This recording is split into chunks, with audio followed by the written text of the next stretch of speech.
Okay.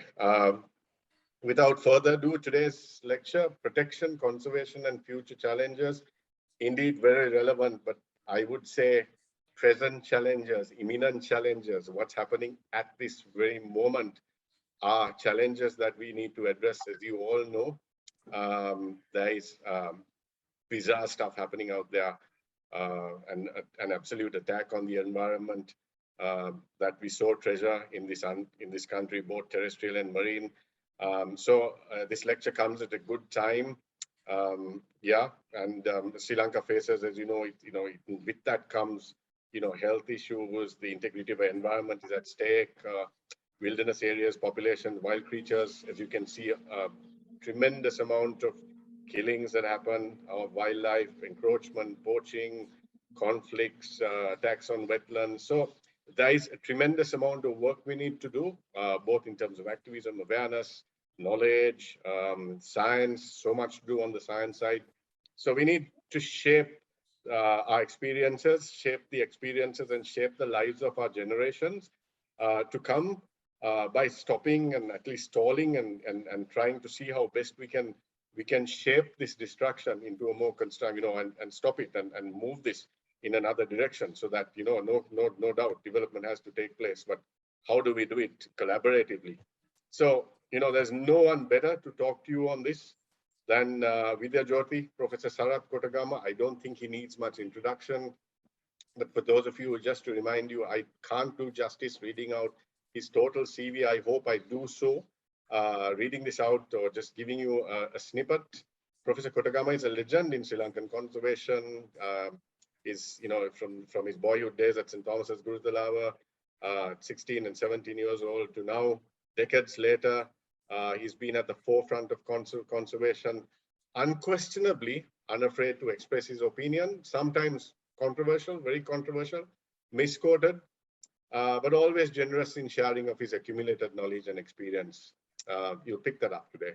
So perhaps one of the greatest measures of Professor Kotagama's success as a conservationist and scholar is the testimonies of his students and leading academics who he has nurtured through his very hands, the research and learning that has come through Professor Kotagama's hands. So this is, probably one of the finest tributes to Professor Gama, who is a legend. So he, as an academic, University of Colombo in 1974, the Open University in 1992, appointed as a professor in environment in 1997. He's appeared over 100 review publications, authored 25 books on the environment, but nonetheless, most of us know him for his books on birds. The books beautifully put across in both Sinhala and English. His principal research was on rainforest bird flocks of the Singaraja.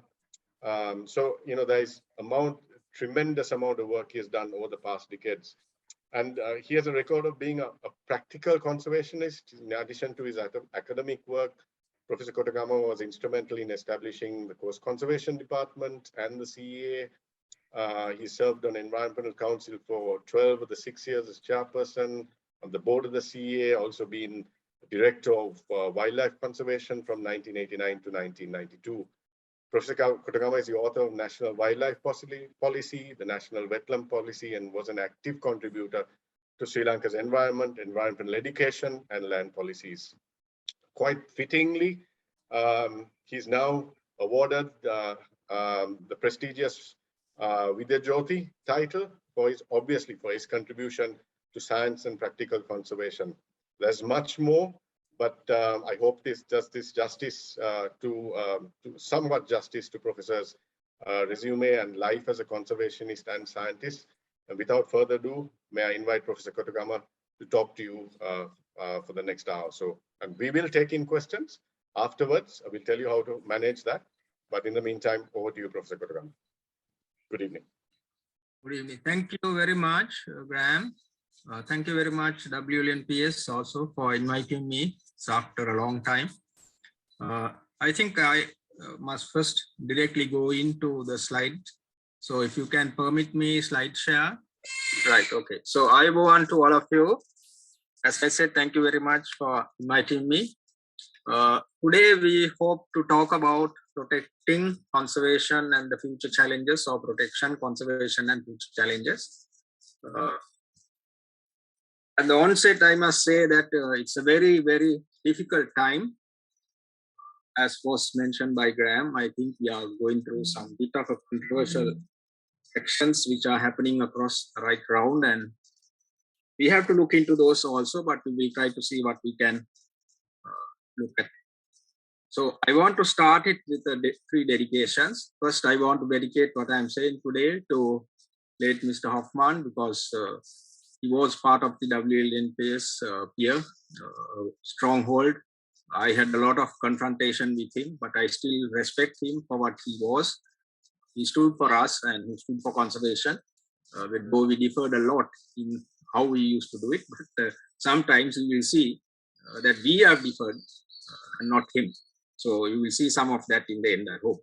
Next, I want to dedicate this to the person who permitted me or provided me the opportunities to get involved in wildlife as a student, and an opportunity through the initiation of the Young Zoologists Association at the zoo, and allowed me to work in the zoo and in the wildlife sector for a long time, so that I could get more interested, and Mr. Lindy Alvis was, of course, a stalwart on that.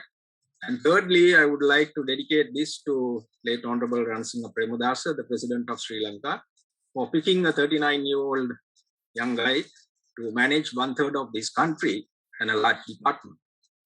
That was a real surprise, but I think I was able to convince him and take up my challenge, because I didn't take up the challenge simply because he invited me. I had to put my cards to him, and he had to agree to my cards, so that I could start what I was going to do for him. In fact, that is one of the policy, because I had written the wildlife policy before I was asked to be director of wildlife. So I had to send back the policy through the secretary and say only if this is agreed upon, that I will take the task of handling the wildlife department for the future. And I think I have done that quite well, because when I got kicked out, of course, they said the director has done everything in good faith, but we have to send him on compulsory leave. So to me, that means that I have not done anything wrong, though in their face, something has gone wrong and maybe I didn't toe the line. Anyway, all of that, but today I am sad, and therefore I also have to dedicate it to many of the others and everybody. And I say it because to all persons who are on the ship with us in the conservation area, traveling on this ship, shouting out for help, but we don't have an engine, we don't have a rudder, we don't have a oar, nor do we have a sail. And we are just out there in the sea. So that is the sad reality of conservation today, or the situation of wildlife and biodiversity today. So how do we get out of this mess is, I think, the most important task that we have ahead of us. So I'm trying to give you some thoughts about it. And as was mentioned, I will be controversial because I have always been that. And that, I believe, is the way that we can stimulate our minds to rethink or to think differently to enable ourselves to achieve objectives in the long term. For a very simple reason, which we don't have to be arguing about. Nature is not static. Nature is changing all the time. Some of these changes can overtake us much faster than we want. Some of those changes can trail behind us according to what we do. But yet for all, we have to remember clearly that nature is not a static thing. When I was 17 years old, or when I was 20 years old, and when I was fighting for the Singharaja cause, along with Mr. Hoffman and Veera de Mel and Nihal Fernando and Pat Decker and all of these things as a kid, the Singharaja I saw then is not the Singharaja that I was working in since 1980. And what Singharaja changed in my eyes is something that I know more than 100% of the people in this country would not have seen. But it was changing, and it changed. And everything from an animal that was in the red data book, it came out at the end of the day when a study was done to be very, very common. And we had to conclude that the deforestation had made a tremendous contribution to increase its population from being a highly threatened or a critically endangered species, a bird of which we didn't even know a nest exists where, we didn't ever see an egg until Mr. John Banks saw one at Baduralia in 1989. And then we saw many within Singharaja, and we saw how the numbers have gained. This is the ashy-headed babbler. So sometimes we have to be a little careful about what we say, or we should be open enough to understand that certain perturbations, which I call, which in common language will mean disturbances, done with nature can be very positive. And we have to understand that that positive change may be how we should chart ourselves to the future if we are to become, if we are to survive in this planet as with all others. So these are some of the things that we need to understand. So the first thing I thought is, yes, because we always talk about preservation and protection, I thought we will just look into what do we mean by that in a short possible time. These things you all are very familiar. This was a fossil of a lady which was found somewhere in the Alps, right? So it's still there after many millions, many hundreds of years, thousands of years, some 25 or 30,000 years according to the science. But then we have seen these things which are sometimes millions of years, right? Plants that are fossilized as plants like this, or calcified, or become chemical structures like what you see here. So these are known things. We have spoken about huge mammals, elephants that are massive with a lot of hair, mastodons and things like that. And we have found them, right? And there are even more older specimens of maybe 3 million plus in amber insects, which have just got trapped in there, and there they are. And we often put our specimens sometimes in museums and put them in bottles in formalin or alcohol or paradichlorobenzene or whatever it is that we want to preserve this stuff in a thing. And we protect the specimens by these applications of chemicals. Then we also preserve our food in various ways, even by temperature lowering, or by, in the case of, let's say, pickling and things like that, or drying them up and things like that. We are trying to protect them and keep them for tomorrow.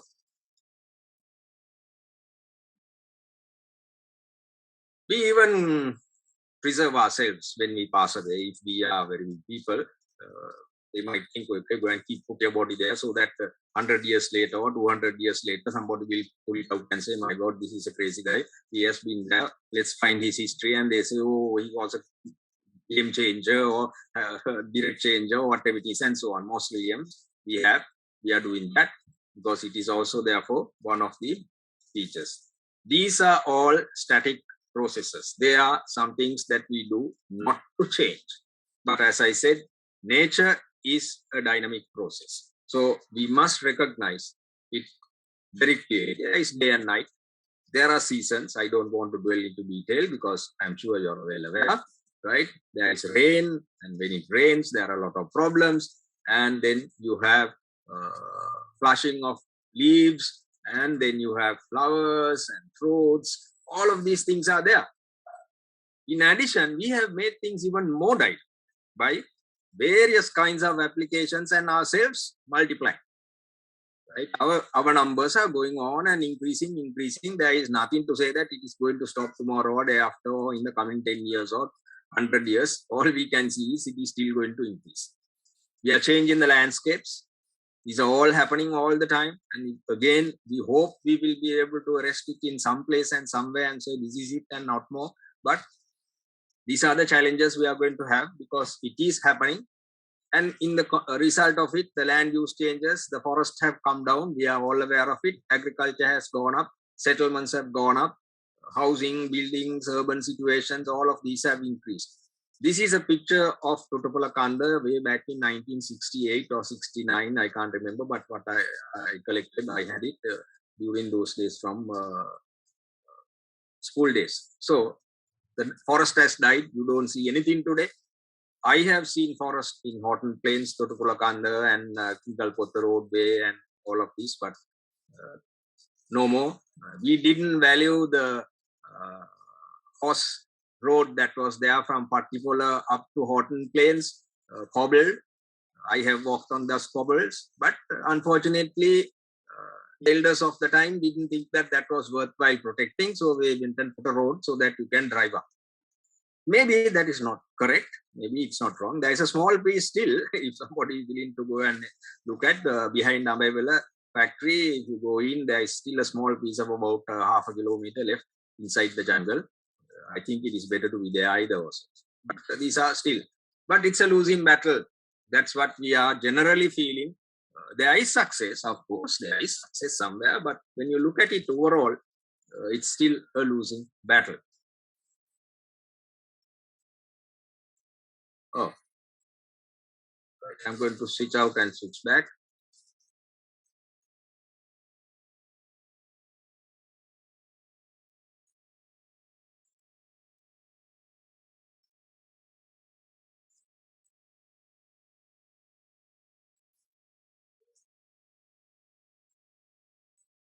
Something went wrong. Sorry. Technology is not very friendly with me today.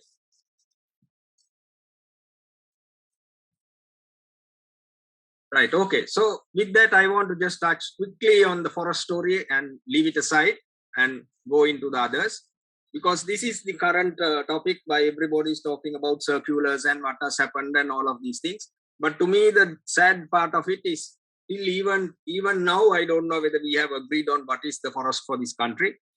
There is FO forest definition, there's the forest department forest definition, then there are the forest scientists saying this is the forest definition, and so on and so forth. So we need a definition, because we can see in the absence of such a proper definition, we are not having a consensus of what the forest cover in this country is, and there's a whole leap of numbers. This is what is making it very, oh, come on. Right. So because of that, is it 10% or 50% or 5%, all of that, we are getting all kinds of narrations about it, right? But if you look at the forest definition in the Act, it is even more strange. It just simply says all land at the disposal of the state. All land at the disposal of the state is forest. Now, where are the trees? Where are the naturalness in this? There's nothing about it, right? But all these years, we have never bothered even to address this and say, look, is this what we want to still call it a forest? To me, a lot of the problems that we are seeing is very much in that. And then there is 3 other types of forest within the Forest Act, which says the reserve forest, which has been set aside for whatever purpose for actions in the future. We used to have this. This is from the 2009 thing. Then there is the village forest after the revisions in 2009, right? And then we have the conservation forest, which are something similar to that of a strict nature reserve. Now, all of these things are there, but in state land. That is all what it says. And so, what is it that it is to be called a forest? The biggest controversy comes with this so-called other state forest problem that we have. For those of us who know the history of the forest protection in this country, which I will touch on a little bit later on, you know that we had what are called government agents forest,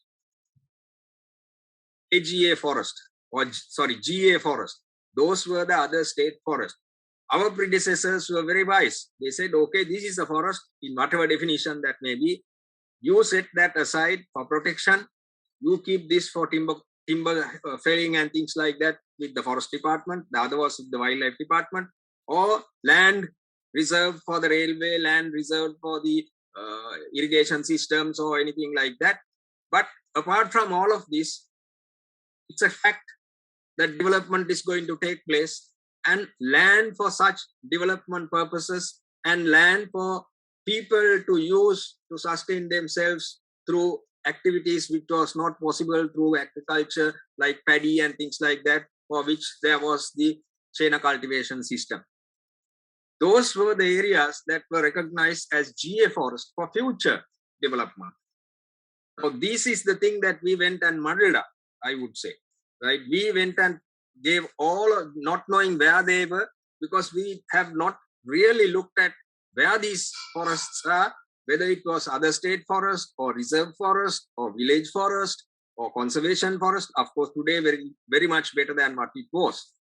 So there was something that called Circular 598, which just simply tried to say management of state residual forest. This is where the residual thing came. There is nothing called legally residual forest in any of the acts. But because in Sinhala it said Avashesha Kala, they translated it as residual forest, right? And all that was done is to make them to recognize that all existing, recognize that 3 agencies control natural forest, the Forest Department, Wildlife Department, and Pradesh Secretary, that all other natural forests not controlled by and DWC and all that were referred to as residual forest, and that these must be handed over to the Forest Department from the AGS. So that the Forest Department is now going to be the custodian of all forests, despite whether it was GA forest or whatever forest, anything like that. And then, of course, there were a lot of conflicts which we are now seeing today, but at that time also, and therefore it was recognized that we must bring some sanity into this system, because as we all agree, development has to go hand in hand, balanced with nature conservation, and nature should also be there. So a circular comes out in 5/2001 saying handing over all state-owned residual forests to the conservator of forest for management, and other circular does say recognizing the rest of whatever it is for the purpose of development by the others. Now, process again was very cumbersome. I'm not going into the detail, right? Then handing over that also did not have forest to Pradeshya secretaries from state-owned residual forest handed over to the conservator of forest that do not have forest. So this circular 2006, which a lot of people don't talk about, recognize that among this so-called residual forest or whatever land that is outside the declared areas in the FT and DWC, there are some lands which are not forest. So that's a do not have forest to be given back to the Pradeshya secretary. And then how to do that and all that was there. But again, this was having a lot of controversy because release of land from urgent development is delayed because of the process and all that. Now, how can you amend that? So they did some amendments to that also, act according to the following procedure, hand over all of these in a different way, right? And how to do it, district committees were to be changed, sort of short circuit these things. And this is where all the confusion, and more than the confusion, I would say our concerns really came about, because people then try to do what we all know, which I don't want to say, but we all know is the behind the door or behind the back situation deals. And this was something that was happening very badly. And there was a need to rectify these things somewhere. But the sad part of all of these things is when we come to even 2006 or even come to 2020, when this was again brought up, we still could not tell where the other state forests were by demarcation. We still could not say in a given AGA division, this is the land that belongs to you, which you can do what you like. But in the midst of that, another thing came up, which I think is a very big concern, because there are lands which are not forests, but very critical environmental ecosystems. So simply releasing land which are not forest in this country for development by itself is not going to be advisable, because you may be losing some of the even more critical ecosystems than a forest, I would say, in a situation. And there is no protection for that. So there was this thing that came called environmental sensitive areas or ecosystem areas that needed to be recognized. Now we are dabbling with that, how to get it done. I'm sad to say that it is becoming very academic when we really need to be on the ground to achieve what we want much faster than sometimes trying to achieve academic excellence. So what does the final circular of 2020 now is standing, and there are some adjustments that were done? Very simple, right? There are these so-called Avashesha Kala, right? Which are for these purposes, and all the purposes are listed out here. I'm not going to read for you. All the things are given, which is what the wildlife is doing, what the forest department is doing, what the environment ministry is supposed to be doing, all of those things. And it says at the end of it, other than those things, අවශේෂ කැලෑ අයිති තවදුරටත් රාජසභාව පවත්වන ගනිමින් පරිසරයට හා කැලෑවලට හානියක් නොවන පරිදි without damaging any of those existing recognized protected areas and systems, release land for economic activity. Now, when you look at it, there is nothing wrong in that. But again, the issue is not in what is written here. The issue is very often in the process of achieving this. And that is where we are concerned, because the issue of attaining what is given here, the release of land for development, is not having the proper process change, because we are still not able to recognize it properly. Now, there I don't blame the politician, I blame the technocrats. Because if the technocrats have done their deed, they have done their task with all the available mapping systems today, which was not available to us in our days, with all the satellite imageries or whatever you want to call it is available, to think that we are still incapable of recognizing the ground situation when the head size of a person can be recognized through a satellite imagery. So I think we have a long, long way to go, right? So all of these things are translated for that purpose. 98, that is what it said, right? So just to make you realize that these are all there. You have to read the fine lines of each of these things. There was a lot of argument about the process of declaration, the legalities of declarations, the objective of the declarations were not dealt into the depth. Some of these things were very, very sincere.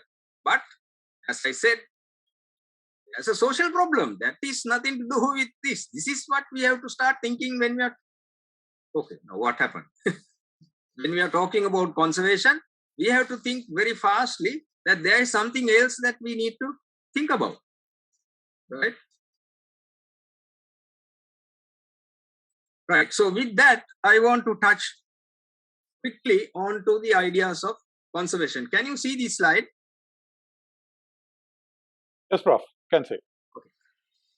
I want to quickly go on to the idea of conservation, because the whole forest scenario, which I took in earlier, which was not in my line, but I took it earlier, because this is the problem we are having.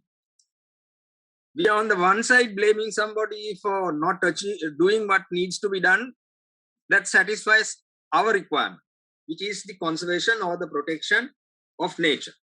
But when you go into the nitty-gritty details of the process, we can see that there is not just only the politician who are to blame for this, but we are to blame ourselves. And when I say we, I mean the technocrats. Maybe not you and I, but we academics are also somewhat responsible, because we have to give the right knowledge in the right place to the right persons to achieve what is required. So in that process, I like to quickly run into what is conservation.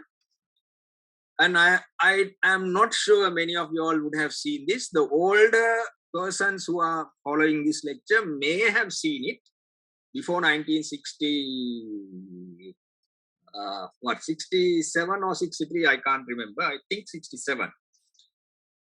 This was a picture which was, you can see it's a Sigiriya fresco, right? But today you don't see this because this was damaged and it could not have, it was not recovered and it is not being shown now. But what is important for me in this picture is I met Arthur C. Clarke in the jungles of Sigiriya one day, and this is what he told me, right?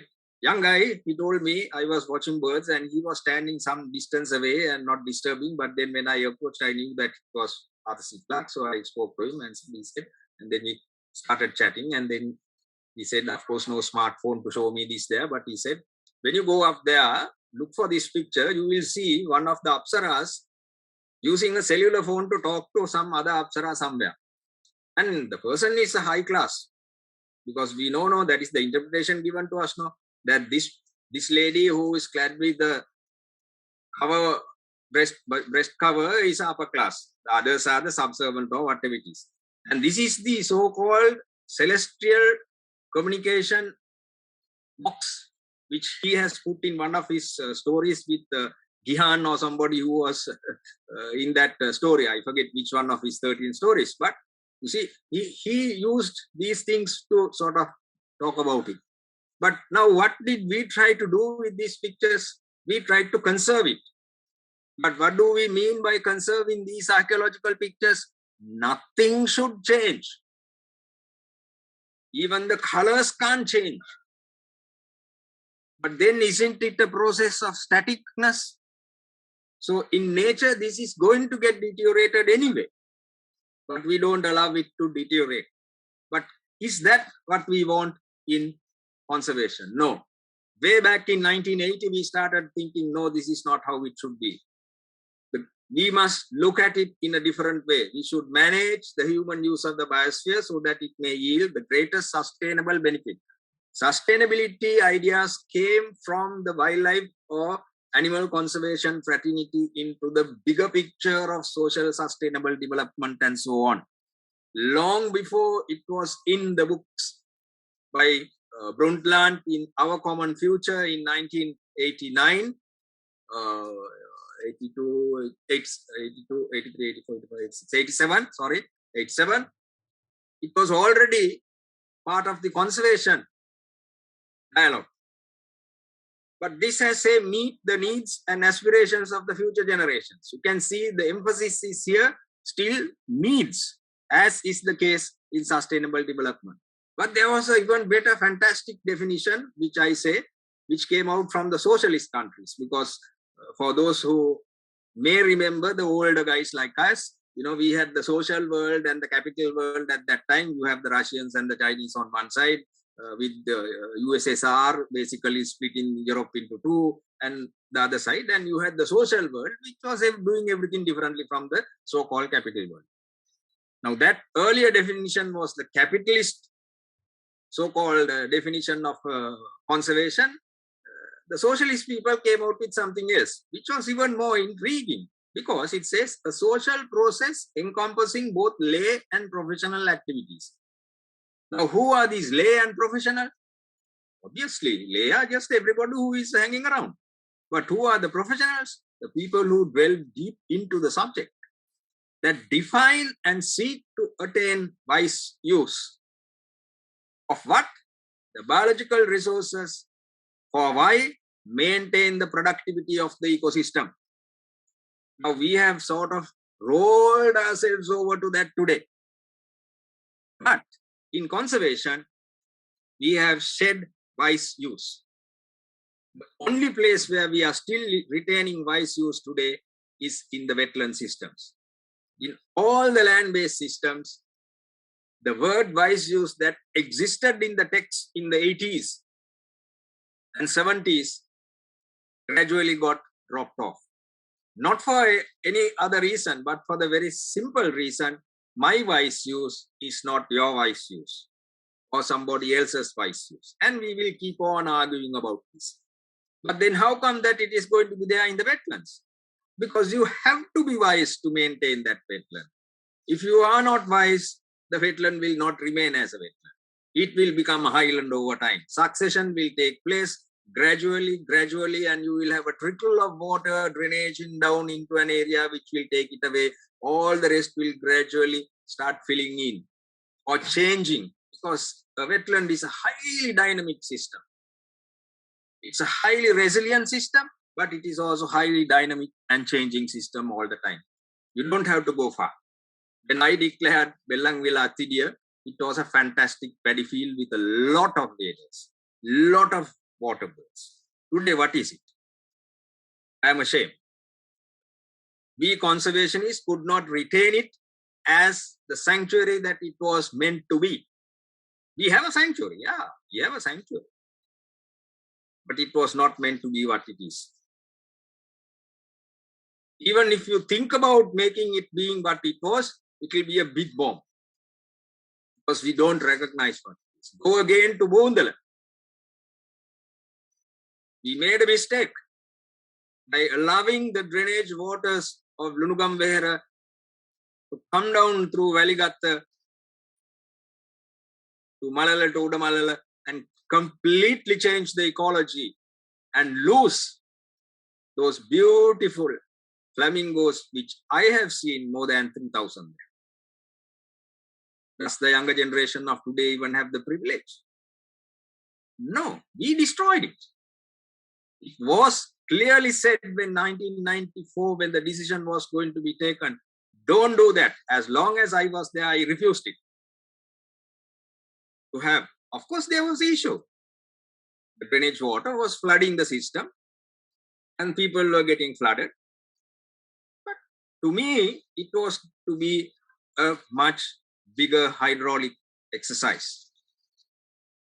That fresh water that was coming in as drainage water from the Lunugambehera Koispi project should have been diverted above through maybe even an artificial canal, all the way to where it is now being diverted out from Malala permanently. And we would have still had the brackish ecosystem of Malala, Udamalala, Boondala, all of these things. And I would say we should have still been having the flamingos. There's plenty of evidence on these changes. But those are real issues that we don't want to talk about today. But these are big mistakes in conservation. The social balance that we want didn't come. So protection is very, very easy to talk about because all you need is a set of regulations to implement. Conservation is a little more complicated, as you can see from that two examples that I just gave you now. Of course, you need to protect. But you have to protect from what? You have to protect from use, right? And then to do that, you must recognize and build a set of regulations to balance the protection and the use. But just having the regulations is not going to work. You must have a set of management. So putting this difference, protection and conservation, is very much an active process. Conservation is really active. And what is more is that conservation is a people's function. It is not an officer's function.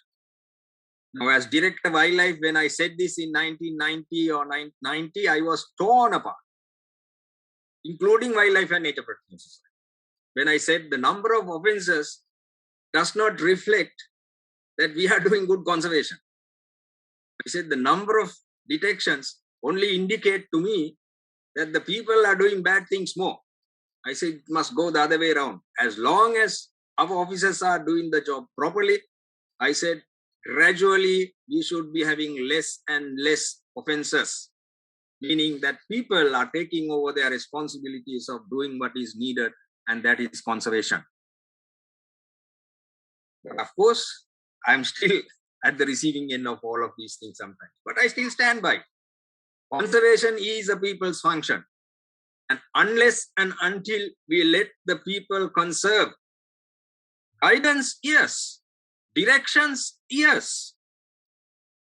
If it needs to be regulated, yes.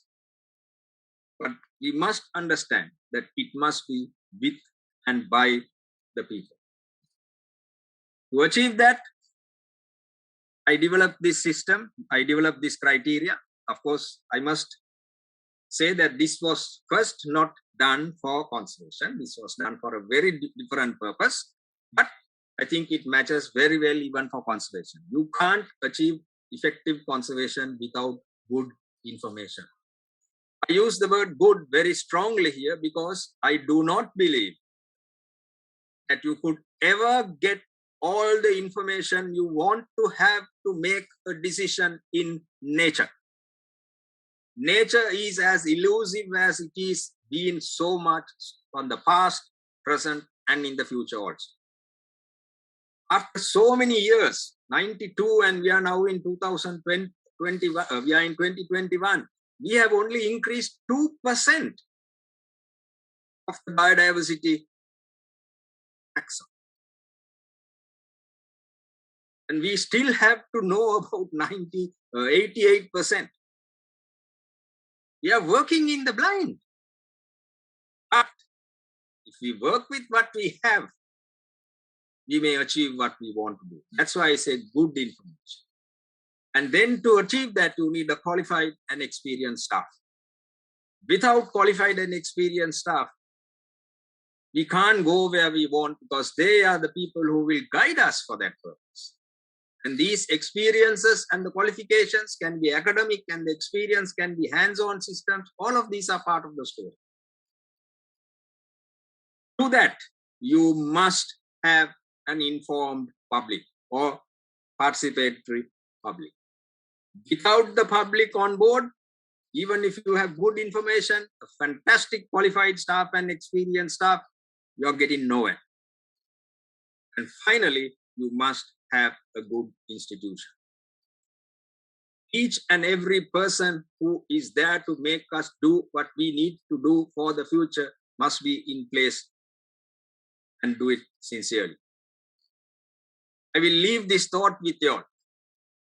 I won't elaborate because that is where I brought this model, which now I use for conservation. Think about what happened in the last 2.5 years in the debacle that we were for 30 years. This is okay. Legislation, awareness, management, these are all, and participation then becomes the real options that we need for conservation. We have two options we always talk about. These are ex situ and in situ.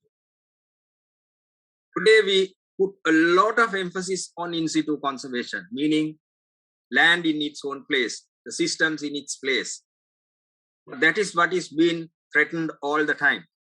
We need to rethink a little bit about more, I say, on the ex situ situations also. Because this in situ area is getting squeezed quite a lot, and we need to find better options. And then in the midst of all of this comes the word biodiversity, which is recognized as a pseudo-cognate, meaning a word that has been coined from nowhere. It did not exist till 1986.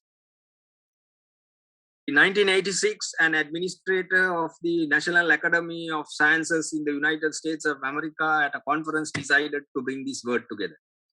He's called Walter Rosen. What he did was, the conference was on biological diversity. He saw that a lot of people are using this word biological diversity, and this was just increasing the number of words in the texts. So he thought, I can reduce this now. So he got rid of the most obvious and the worst part of it, which is the logic of theory, and brought the two words together. And the result, we got biodiversity. He saved 25% paper apparently. But that didn't stop. The scientist, E.O. Wilson, picking it up and canvassing it thereafter.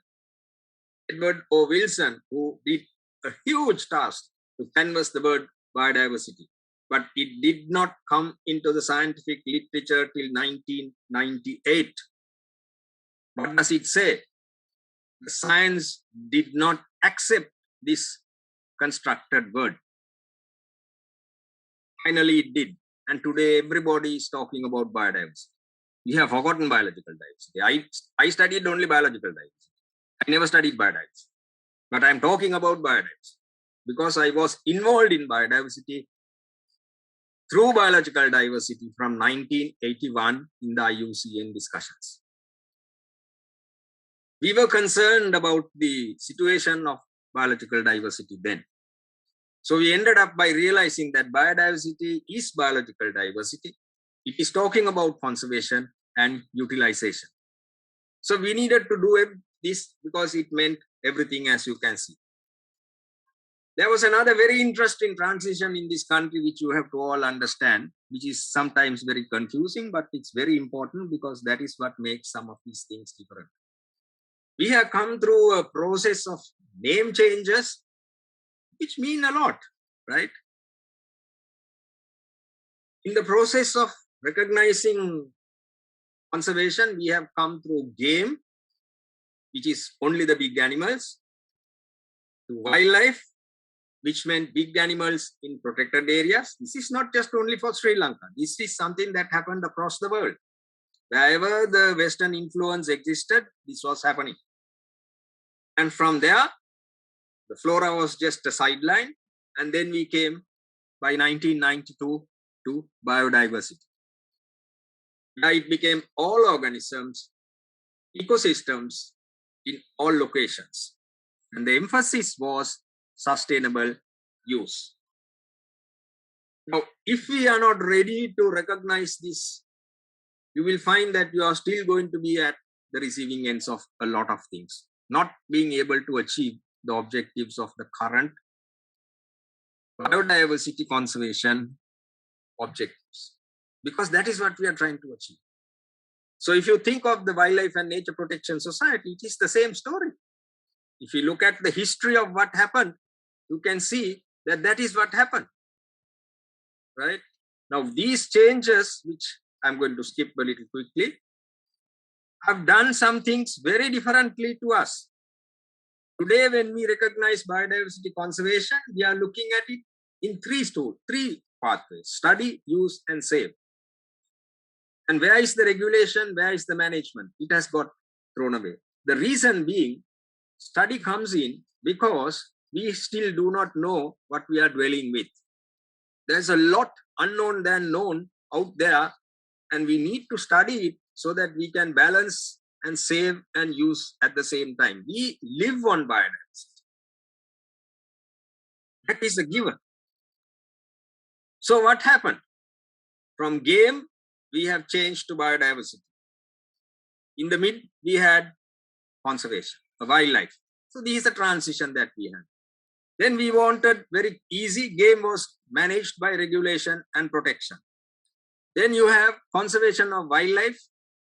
How? You needed to balance use with protection and regulation and management. Now, added to this over time was sustainable use from the 1990s, 92 for to be exact, with Agenda 21. And then this was linked up with the conservation and sustainable use. Now comes biodiversity in the midst of all of these things when it becomes scientifically accepted, and then it becomes biodiversity conservation. And now you have that linking up, so you needed to think differently.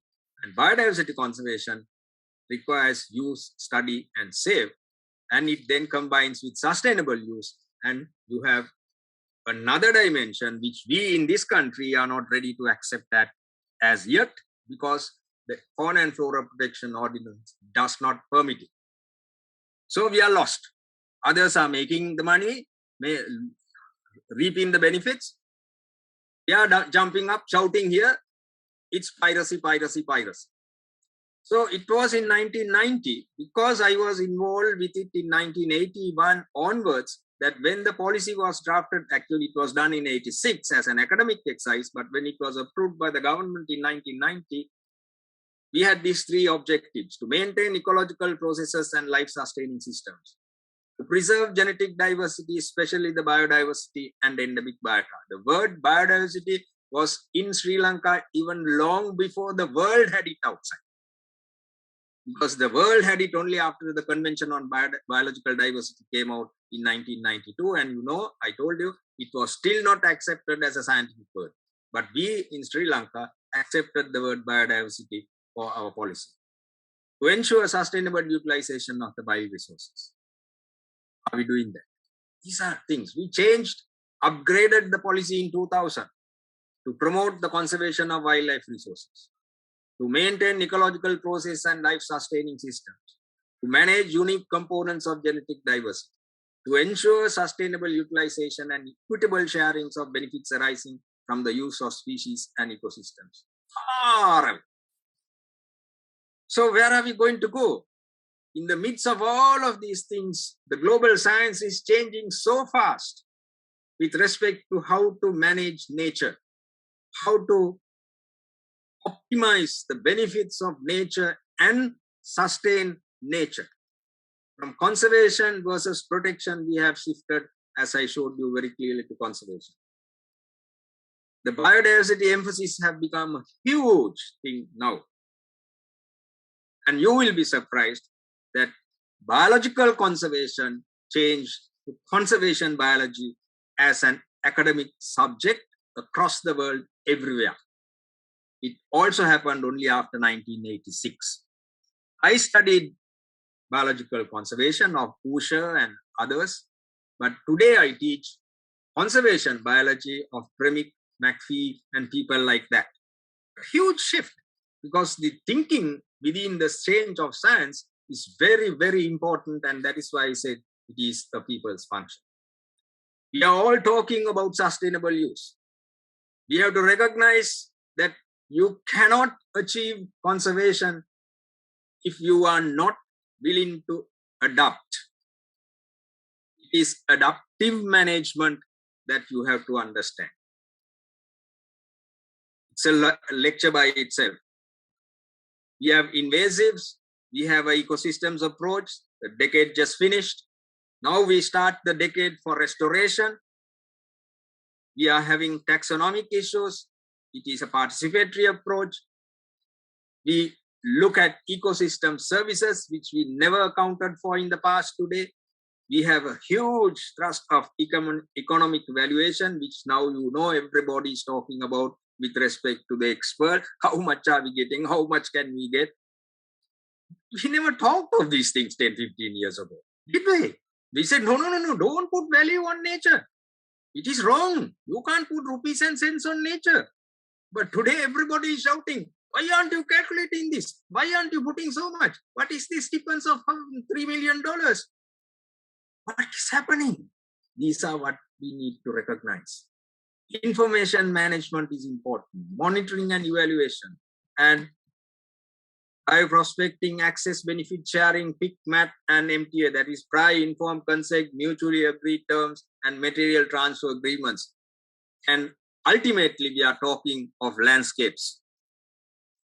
It is the landscape through land use, balancing the trust and the nature that we have to take ourselves forward. I'm going to take just 5 more minutes, despite a lot to be said. Now into the future, I thought I will just run into the past once more from 1833 to 1886. This is what we did. Our British friends did when we became Britishers. I was not there, but my great-grandfather was there when they became Britishers. Right? They sold land. This is the extent. They even exported elephants. See how much they have done. 2,190 elephants were exported between 1863 and 1899. Some elephants are only 500 rupees. But the volume has come down, but we know it didn't stop. The felling of the forest were recognized by foresters like Samuel Daniel. They said there is needed, and you will see the reason, to organize the timber felling for export and clearing of forest for security reasons. Because we know the Britishers could not penetrate the hill country because of the forest. And so they took clear pathways how to get rid of it. And when we were, of course, Britishers, as I said, cinchona came, coffee came. You can see how cinchona comes, the coffee comes, it dies down, and the tea goes up accordingly up the ladder. Right? You can see how the difference came. Right? The tea goes up, cinchona and coffee comes down. These are some really fancy things which I found, so I thought I should share with you. So the creation of the Forest Department became a necessity by 1889. Immediate legislation to forbid the practice of killing animals, appalling slaughter which was being carried out on behalf of traders who actually supplied villagers with powder and shot for the destruction of those animals whose bodies furnished the best hides for export. So the killing was done not even for flesh to eat, but the skins to be exported. Anyway, we had a lot of regulations that came in, which are very interesting. Don't have time to look at it, but these are very interesting. And those gave us 2 different sides, and the Game Protection Society, who were in favor of not allowing all of these things to happen, was formed. And they also managed protected areas. Reserves appear in 1900, declared under Section 2 of the Forest Ordinance, Yala and Vilpattu. Game Protection Society selects 5 of these areas, employs watchers, which were called trackers. To this date, we call them trackers, and were managing those things for game. It's not a shame, but it is a fact that was there. Then more legislations came in, and then we say 1909 to 29 is the consolidation period. And then we have the 1930 new constitution, placed it under the Forest, Agriculture and Lands, and that brought in a new Fauna and Flora Protection Committee, And a new act came in, Fauna and Flora Protection Ordinance. This is what is the foundation of what we have today. It's a very, very good, strong, protective legislation. Some are trying to say, no, you can dodge your way through this and that and all that, but I don't know how it can be done because I couldn't do it. I suppose you need to be a legal person to see how you can dodge. How you can permit turtle hatcheries when it clearly says no turtles can be permitted to be kept.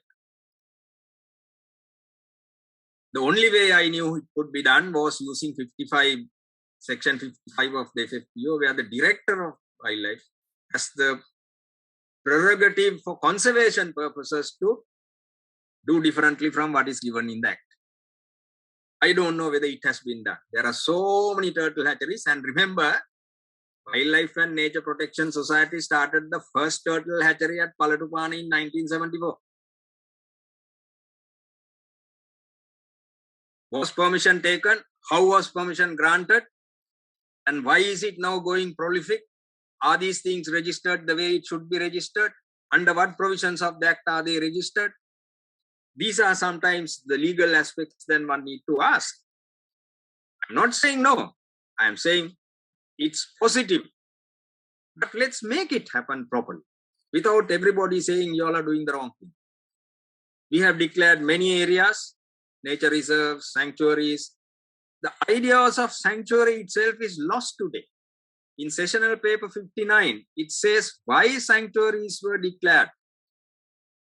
Sanctuaries were declared of forest areas around temples and ashrams, and because the animals should not be killed, they said we should create these sanctuaries. But today we are creating sanctuaries like flies popping out from eggs. What is the purpose? And we don't know what we are doing with any of the sanctuaries. Forest Department, same story, right? Today they have to provide us with timber, but are they providing us with the needed timber, right?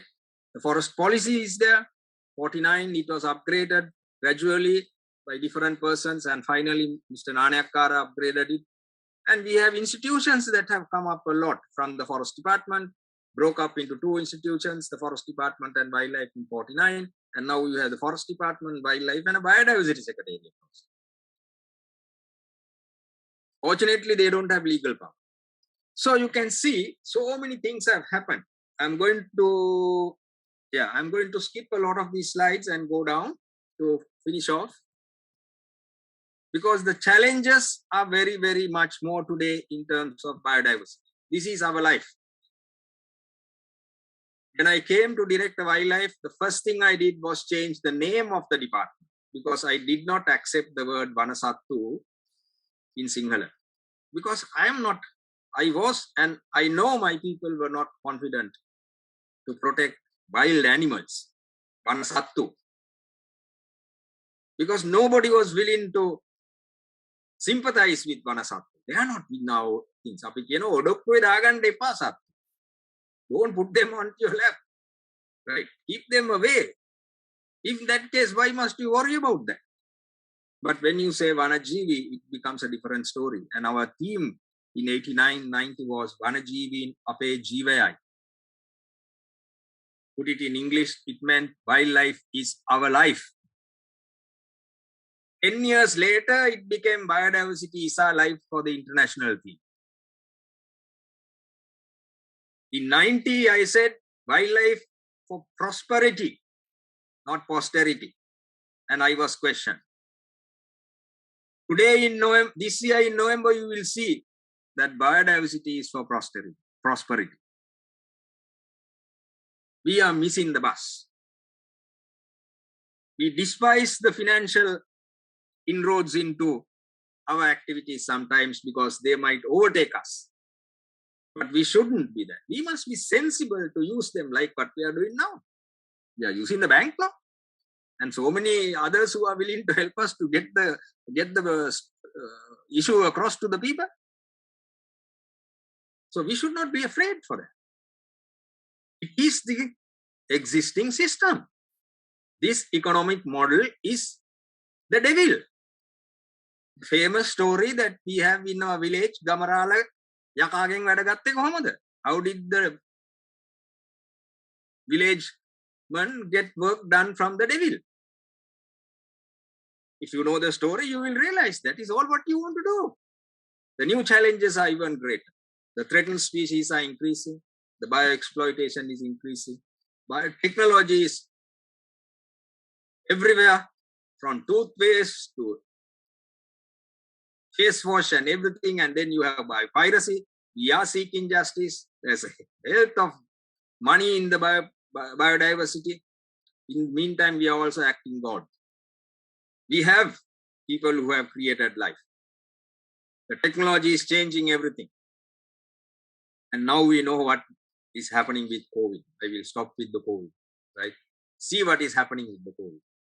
Some say it was tampered. Some say it happened because we destroyed nature and it came through the animals to us through the wet market. Either way, that which was in nature to come to a new organism is definitely going to create chaos. That is a well-known fact with emerging infectious diseases across the world. This is whom we suspect, how it came. These zoonoses have been there, more than 75% have been there. MERS, SARS, Ebola, avian flu, many more like these things. We have been fortunate. More than 335 such diseases were identified since 2008, between 1960 and 2004. Right? We were lucky that none of them were like what we are going through today. Right? Disaster. Right? Because we are tampering nature at the tip and not knowing what is happening underneath. And in the midst of all of that, climate change. Where is Sri Lanka going to end up with climate change? We have some very good, fancy climate predictions for the future. But are we responding accordingly in the wildlife sector? We have huge buffer zone problems.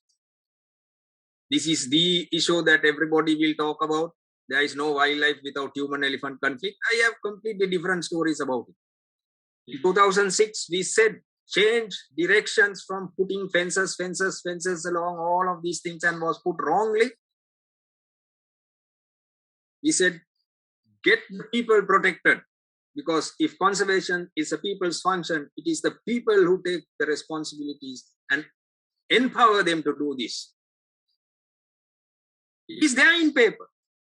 People talk about it, but is it happening? I don't think so. Because if it is happening, I can't see so many elephants dying like this and so many people being killed like this. My personal conclusion is that the human-elephant coexistence, village fence and crop fences are not happening.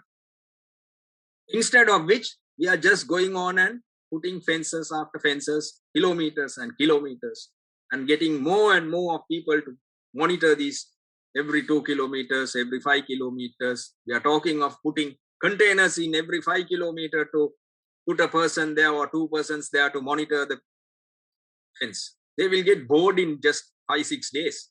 You are going to have even bigger problem. You are not going to have an elephant problem, you are going to have a human problem, which is worse than elephant problems. So sometimes I think we must rethink the whole model and go to something that is completely different, which I want to just rush to that and complete that. You know, all this I'm going to skip for the moment today.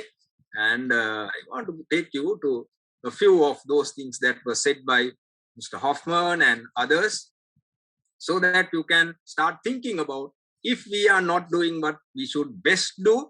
You see what we have done? One side forest department, other than wildlife department. We said change this because this is difficult. They are learning translocation.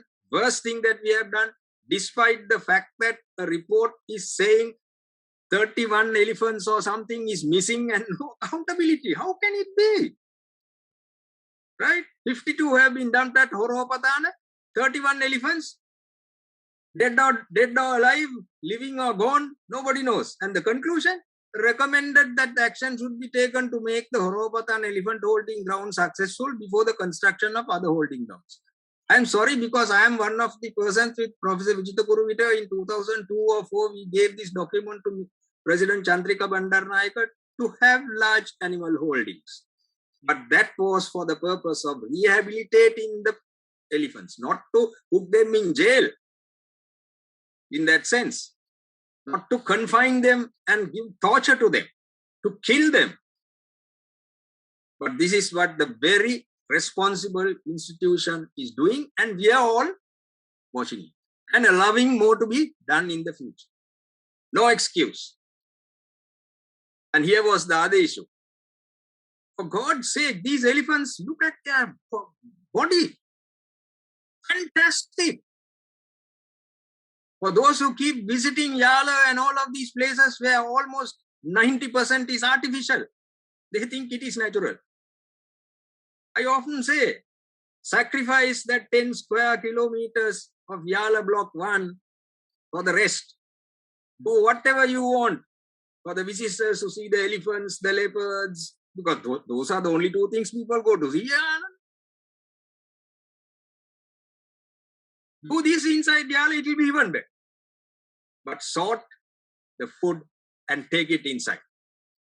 You will find some fancy, really good specimens.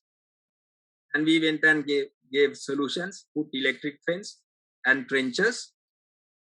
And we have a huge issue. But this is a paper that came out just in January of this year. Elephant feeding on garbage had better body condition than non-garbage consuming elephants, indicating that garbage provided better nutrition than natural food and was not detrimental to their health. All we have to do is spend that money that we are wasting on electric fences and so many other things to put up some fancy, real good sorting machines in each of these local government centers, get the good food and take it and dump them in the middle of the forest. The animals will stay there. They won't come to the village. At least they will get protected. Not the ultimate solution, but at least a better solution than what is happening today. So village fences, people getting involved, doing these things are not finding itself, I believe. That is why I think the numbers are dying like this. Allowing them to come and feed in the Ipanalla paddy field.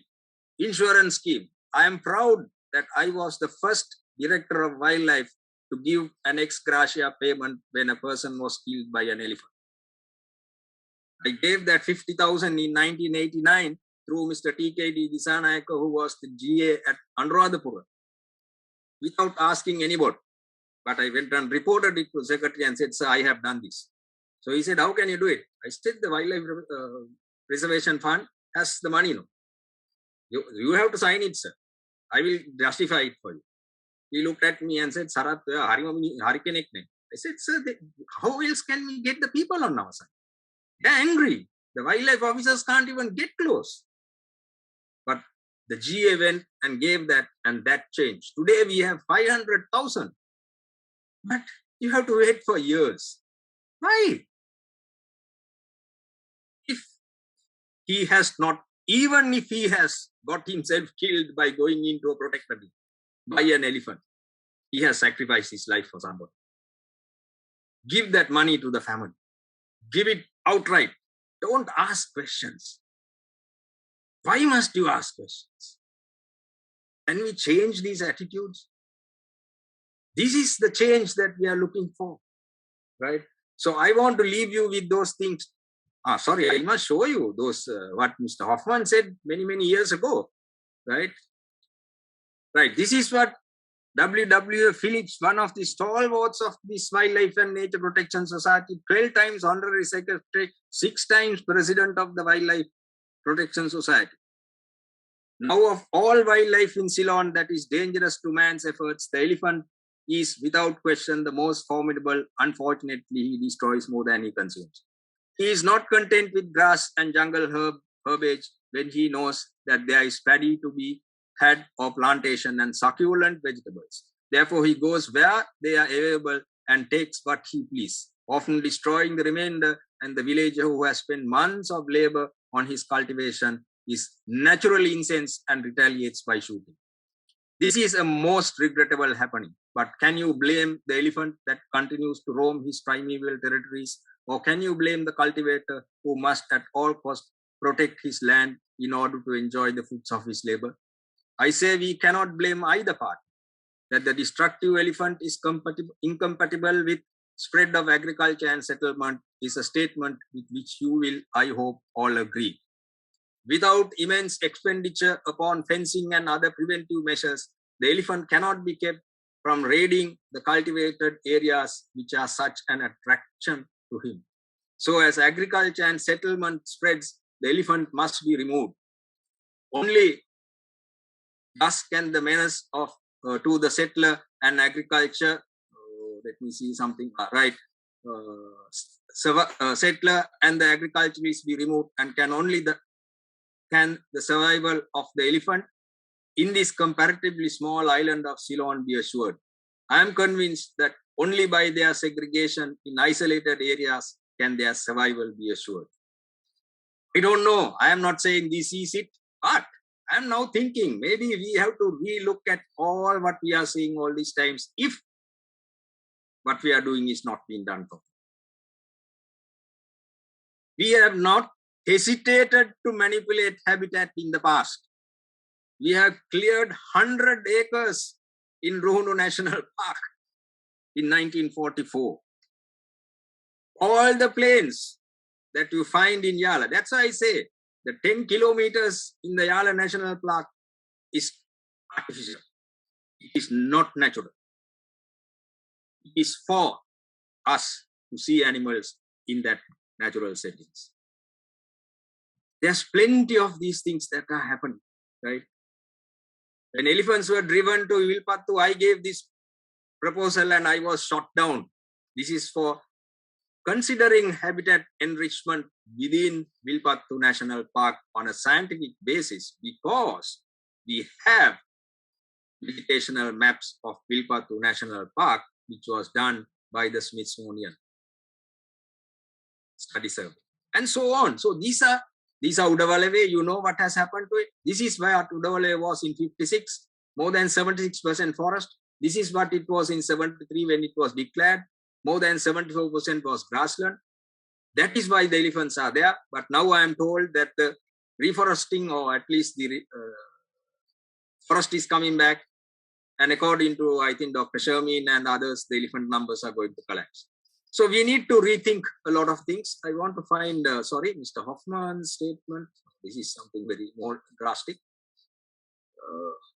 Sorry, I can't find it. Sorry. Okay. Anyway, so there is a change that we need to do. I am not proposing any one of these things are the answer. But unless we have everything on our plate in front of us, we are not going to be able to resolve the issues that we have.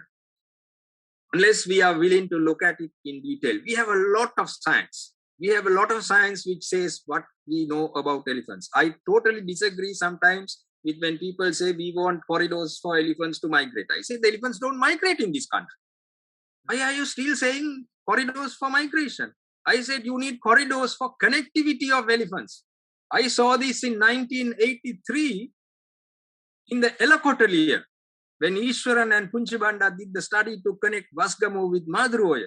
We fudged ourselves by talking genetics to the Mahavali people and managed to get that Elakotaliya corridor temporarily, and now it is still there.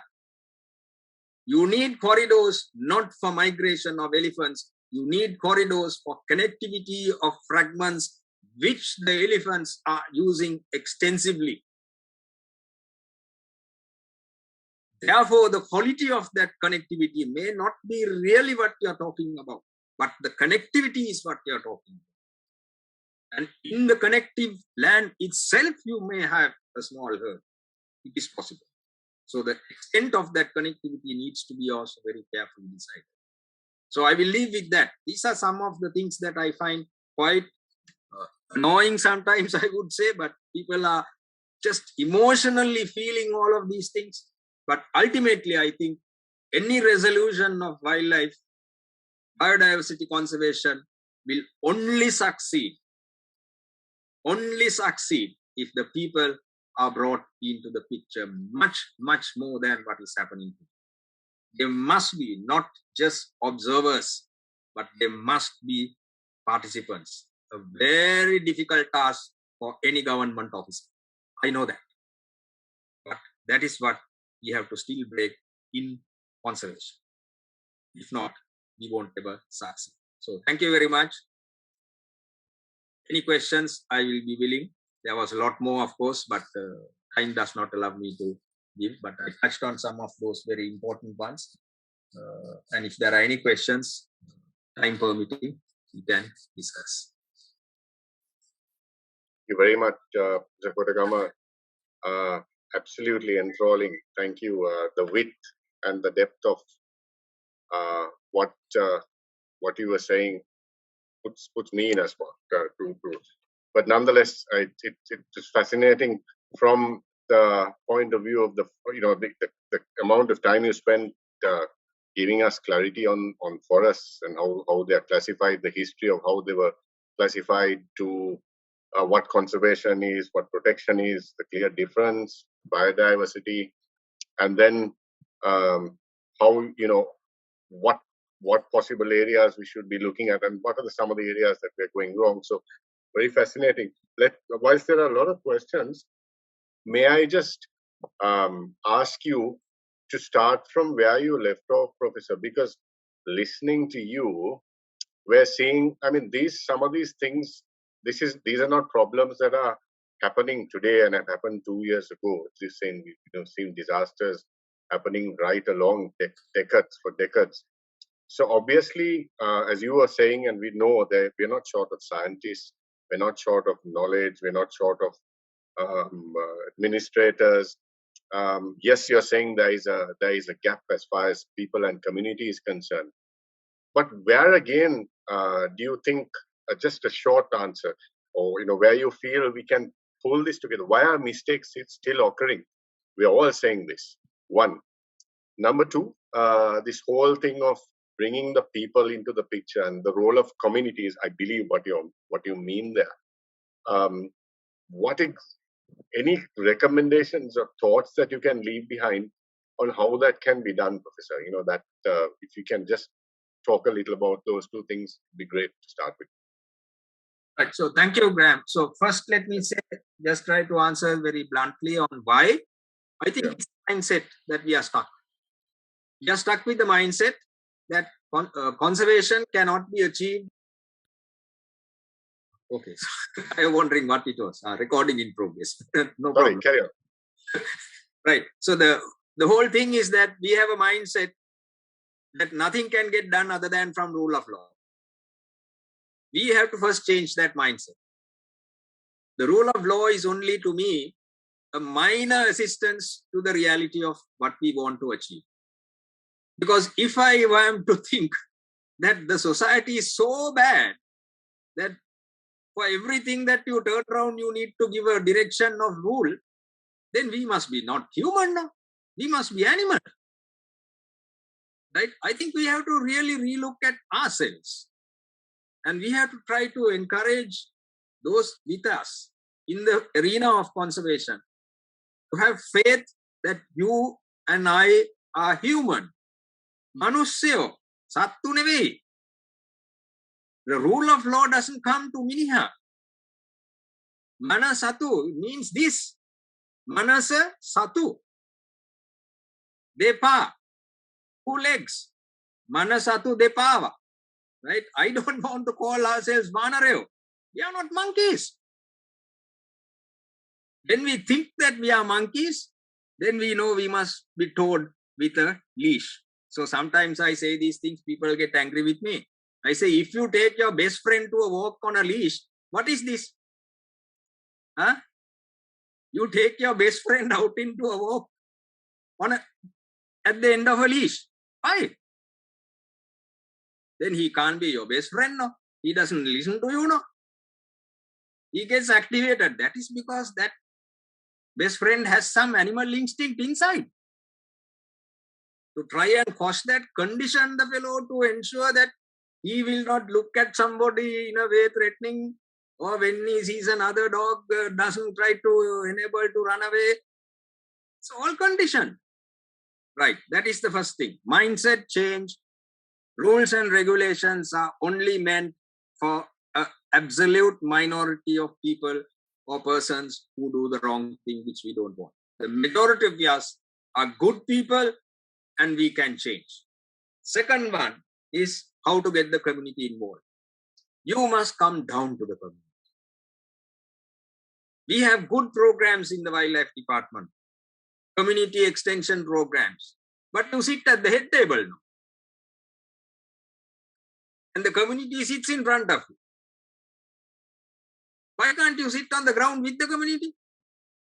Just a simple exercise sometimes can make a huge difference. Of course, you have to understand also. Community might take you for a ride also. But that does not mean that the community cannot be part of the program. Community must be. The first and foremost thing is you must know the community. Doing a community program, linking the community into conservation should be done only because the community needs it and not because you need the community to do it. Many of the state machinery programs are on the basis that we think the community wants. No, community may be totally out of it. They will just don't want to. They don't have time to come. But if they do really have a purpose, then you should be there. Identify that and be with them and be part of that community. Then they will recognize it and you will get your program across to them very, very easy. I will give you an example which I know was very controversial because I feel proud about it. Everybody was against me when I said Vanyayatto or Isahami should be part of the wildlife system. When we did the EIA in 1980, 82, 83 for Madurai National Park, we wanted the Veddas to be incorporated into the wildlife system. It was Honorable Gamini Dissanayake who put the question to us, are you telling me that these people should not become part of the mainstream? And that is why they were taken to Henanegala with Tapal Bandia, and Isahami and the rest of them decided to stay back, 7 families. It was until I came into the department that I went and talked to him and said, look, I don't want to be fighting with you. It is very much a shame for me to be going to the courts with you. Anyway, it was not for me. Colonel Major Madavela was the person who was filed action against, not me. Anyway, I said, no, this is not the way. I want you to help me to help you. Let's negotiate. What is it that we are trying to negotiate here? I recognized you all when we did the EIA as people that can be absorbed into the system. We didn't recognize it. All ourselves, we thought, no. How can you do that? They are Veddas. They are killing, no. Who does not kill in this country? In the village? Tell me. We don't like to. We say, we don't look at the problem when we want to. We say, it doesn't happen. Right? That is how I gave him 100, because in Buddha Jayanti year, they have been given a land grant of 1,500 acres by the government. And it was the basis on that we said, okay, right, we will measure that 1,500 and give you as a sanctuary. But then to see, he comes back and says, Isahami comes in and I want that hill and this hill and that hill. So I asked him, why do you want all these hills? He said, that is where our ancestors, when they pass away, go there. So we have to go and what you honor them more, whatever it is every year, by going to that kanda, this kanda. So I said, are you? That is not an issue. I will permit you to do that. But I will reserve for you 1,500 acres, which has been granted by the government for you. We will give it back to you. That's a sanctuary one. That is in the custody of the people. Not that what you can sell. You can't sell a sanctuary. It is the custody of the people. Because it's not private property. If it was private property, you can sell. But this is not private property. This is community property. Probably the first community property that existed in this country. Right? And we negotiated. I created the Vanyo Latho Trust, and I was the chairman of it for 2 years before it was handed over and given to them today, which Vanya is doing. Right? Today he's a big man. Right? Bringing credit to the country also. Right? He is the only person who carried a weapon onto the stage and stood behind the president, Mahinda Rajapaksa, after the war, with that axe on the shoulder. Nobody else could even take a pin. That is the difference of our culture's respect to culture. Where is it? Where have we lost? We must first bring these qualities back. That is where conservation is. Once you achieve those settlements, the community is with you. Different communities, different levels, different purposes, but understand and respect community cultures is not your culture. It is the community culture, and we must recognize the community culture and negotiate to a point where we say, this is it. And today, people may be complaining about Vanna Latho. People are making money out of him, and he's making money out of us. Right? That is the reality. Right? He's in Dambana, all of that.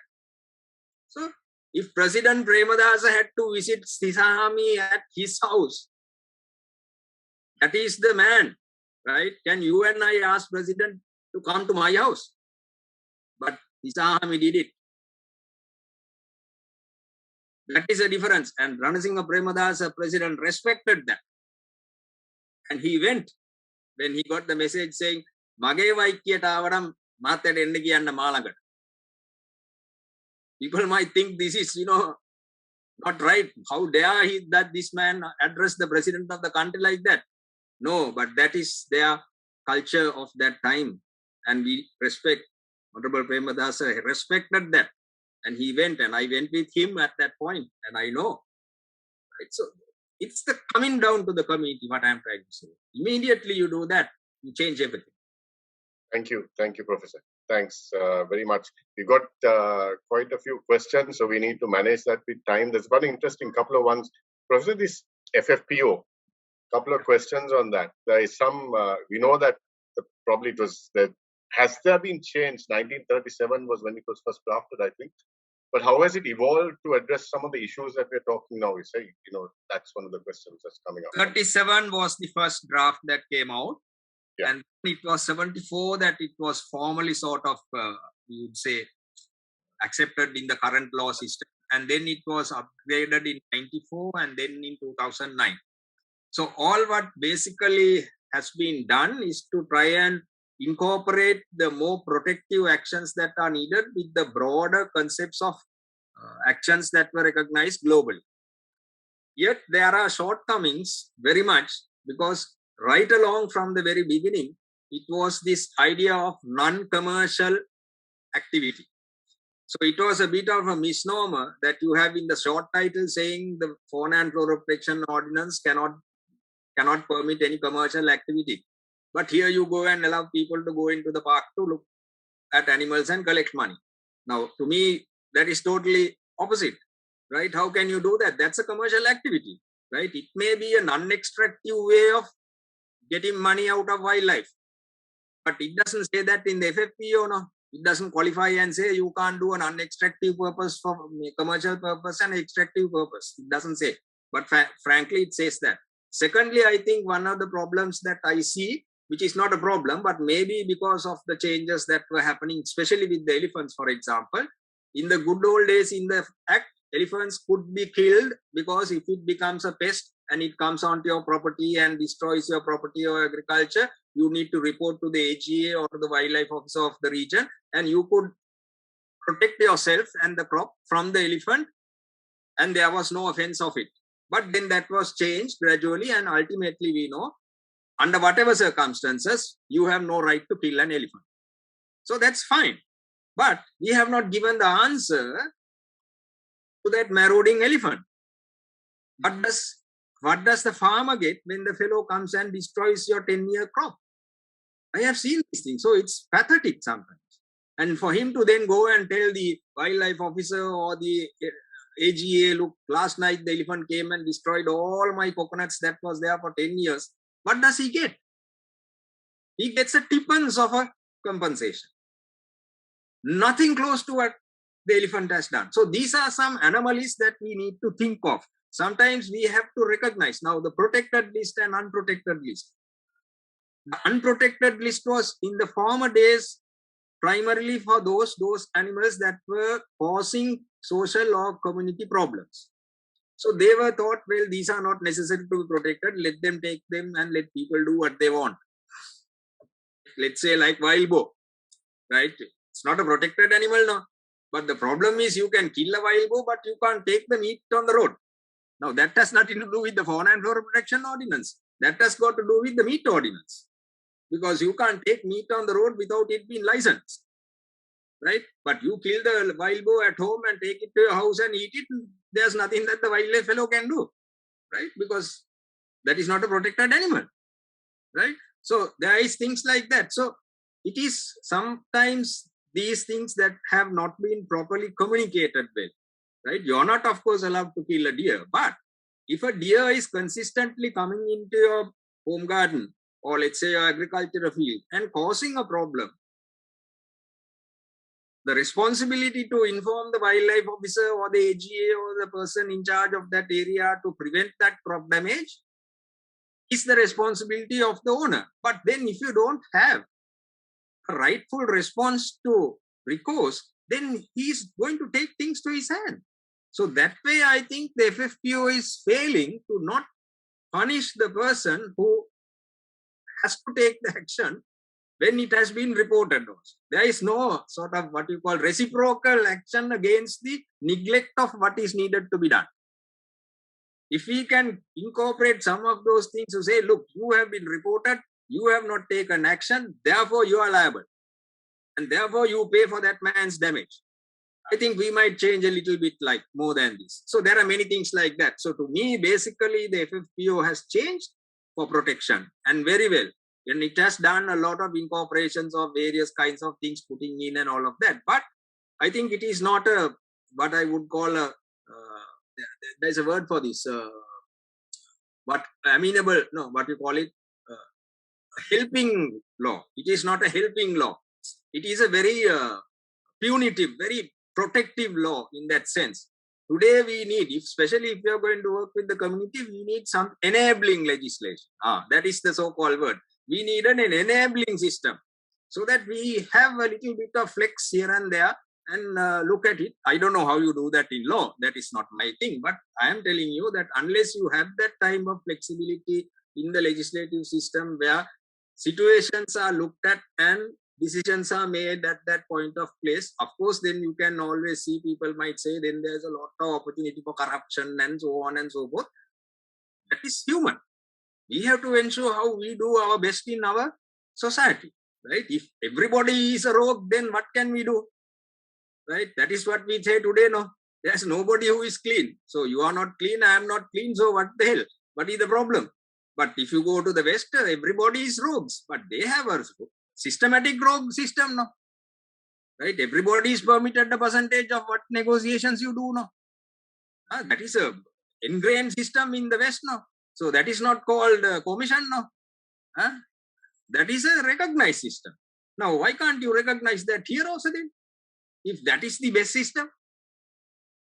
Right? So I think we need to relook at some of these things. To me, that is the thing. It has become very, sometimes people say draconian. I don't want to use that word in that way.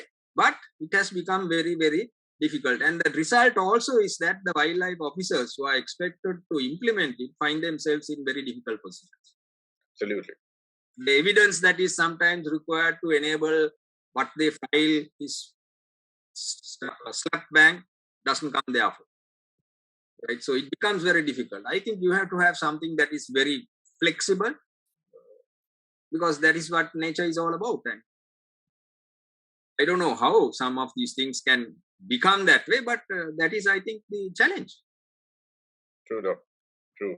I mean, being in the wildlife officer is no easy place to be. I fully understand.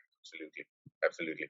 So, Professor, we have unfortunately lots more to talk about, but running short of time because, it's about 45 and I think yeah. frequently I have to go into the evening. So much more. I'm sure we can contact you and probably get answers to some of the questions that have popped up. Thank you very much once again, Professor. Interestingly, as anecdotally, we talked about insurance scheme, and probably, I mean, that's fantastic that you mooted that idea. You had the vision for that long years ago. We've been working on that similarly at WNPS, and I think we have something going as well for the wildlife officers. So maybe it was inspiration from you, some form of a subconscious inspiration. So thank you for mooting that many ideas ago, but we're working at it. And some years ago, I said if the people in the town who wants the elephants to be protected put 10 rupees each, we launched Hasti Rakshana system with late Kotalawala in the BMICH, right? But it never took off. Yeah. Because wildlife didn't support it, the minister didn't come, and it collapsed. Only 168 rupees were to be given from the farmer. He was to get, if an elephant kills, 200,000 at that time. This was 2004 or 5. And if the family had children, they would be supported all the way to university and get employment. This was a scheme. It was done by not anybody else, but today is a member of parliament, Dr. Ranjit Bandara, right? We have to get hold of him and tell him, pop this out and get it through the parliament, right? Because these are things that will change the people. Because people must be felt that we are looked after. So therefore, even if an elephant kills me, that's why I said, if a man goes to the protected area and get himself killed for the 500,000, it's a abhayadane, right? It's a life giving. The highest you can do in Buddhism, right? To get to Nirvana. Why not? Right? We are only giving him 500,000 rupees to the family. And you're saving the elephant in the process. Right? Why are we fighting on these things? Right? We are the country where we are talking about giving Abhedan. So that is it now. If that man wants to go on the road and get himself killed because of his family, let him do that. Because the family is not going to go there to get killed now. The family benefits. So we have to rethink of how we try to provide these things. I would say you should just give. That's why I said when I gave the extra share, no audit queries for me. If there was audit query, I would have told them very clearly. You are not there to tell that man's sadness to look at. Mr. Isanayaka went and did it, and we did it thereafter. Every time when the elephant was killed, he gave 50,000. I paid him the GA. I use them as honorary directors. Why aren't these fellows using them? Today you have to use the Pradeshia Lekams or the provincial secretaries for this purpose. We go and appoint honorary directors who have nothing to do with wildlife. Why? Thank you. And you'll be happy to note, I just got confirmation that the policy is in place, Professor. So you'll be happy to note that. So WNPS now has a insurance policy in place for wildlife rangers. Insurance. Good. Great. Absolutely. Thank you. Thanks, Professor. Thank you. Thank you very much once again, Professor. I mean, that was so wide and so deep, as I told you, a wealth of knowledge. The questions just didn't do justice to what you gave us and presented to us, simply because of the lack of time. I mean, this is a conversation we probably can have another day in another session. Many conversations. Always so available. Much. Thank you, Professor. Thank you very much again. Thank you for your time and thank you for all the work that you put in to share with us this evening. I will negotiate with Spencer and send all the slides. Then you can do what you want with it. It'd be fantastic. Thank you so much, Professor. Thank you everyone for listening. I'm sure you had a very engaging and interesting evening. Thank you, Professor, for all you're doing for conservation, and wish you all the best and see you soon again. Good night and thanks. Thank you. Okay, Thank you. Good night.